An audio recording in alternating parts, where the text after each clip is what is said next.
তো আজকের ব্লগটা চালু করে দিলাম। তো অনেক লেট করে দিয়ে এখন আমি আর অসীম যাচ্ছি একটা কাজের উদ্দেশ্যে। কি কাজ না কোথায় যাচ্ছি কি করছি সবটা তোমাদেরকে আমি শেয়ার করব। তো এর মধ্যে আমরা এই যে প্রকৃতির আবহাওয়াটা আমরা দুজনে মিলে এখন মনোযোগ দিয়ে উপভোগ করলাম। তো কাজে এখানে ঢুকে গেছি, যেহেতু ফোনের ক্যামেরা অ্যালাউ করে না এখানে, তা আমি লুকিয়ে চুরিয়ে ফোনটাকে নিয়ে ক্যামেরা ভিডিও করেছি। এবার ঢুকতেই দেখছি যে আমাদের সুপারভাইজার দীপকে কাজ বুঝিয়ে দিল। তো আমরা সেই দ্বীপ আমাদের সেই উদ্দেশ্যে নিয়ে গিয়ে সেই মতন কাজ চালু করে দিল। দেখতে পাচ্ছ আমরা কাজ চালু করে দিয়েছি অলরেডি। এই পাইপগুলোকে তুলতে হবে এখন অ্যাঙ্গেলের মধ্যে। তো আমরা ছজন মিলে এই অ্যাঙ্গেলের মধ্যে পাইপটাকে ভরলাম অনেক কষ্ট করে। এমনকি আমাদের মুখের রিয়াকশান দেখে বুঝতে পারবে যে কতটা কষ্ট হয়েছে এই পাইপটা তুলতে গিয়ে। একবার দেখো আমার অবস্থাটা কি হয়েছে এখানটাতে। এই যে আর এই পাশে দাঁড়িয়ে আছে, এত কষ্ট করে হাসছে, কি হাসছে কেন হাসছে কি আমি জানি না। এবার যাবো চা খেতে। তো চা খেতে গিয়ে দেখছি এখনো কারেন্ট নেই। চা খেতে গিয়ে এখন এই আমরা প্ল্যান করলাম যে চাটা কিনে বাইরে চলে যাব, বাইরে গিয়ে খাবো। তো যেমন ভাবনা তেমন কাজ, চাটাকে নিয়ে চলে গেলাম সোজা বাইরে। বাইরে গিয়ে আমরা কি করছি না করছি পুরোটাই দেখাবো। এবার চাটা হাতে নিয়ে একটু টেস্টও করতে হবে, চাটা কেমন একবার টেস্ট করে দেখি।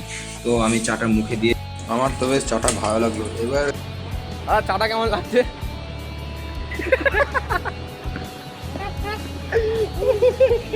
তো অনেক আড্ডে আর কি মেরে এবার চলে যাচ্ছি কাজের উদ্দেশ্য। তো কাজের উদ্দেশ্য ওখানে কি কাজ হচ্ছে তোমাদের সাইড সিন কিছুটা দেখায়। দেখো যে এরকম এই পাইপটাতে এখন বেল্ডিং করা হচ্ছে। তো পাইপটাকে দেখে তোমরা ভাবো যে কতটা ওয়েট হতে পারে পাইপটা তো জাস্ট একবার দেখো কতটা হোল আছে, মানে কতটা পাইপটা এতটাই বড়, মানে 8 জন লাগে পাইপটাকে চাগাতে, এতটা ওয়েট।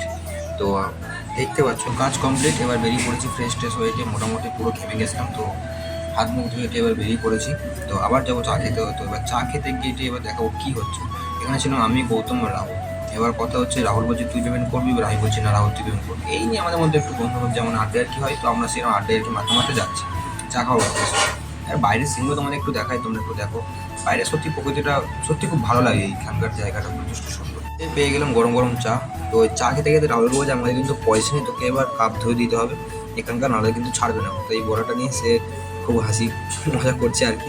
আমাদের গাড়ি নিতে চলে এসেছে, আমরা এখন গাড়ি হতে চলে গেছি রুমের ভিতরে যাওয়া বলে। তো ভিডিওটা এখানে শেষ করলাম, টাটা বাই বাই।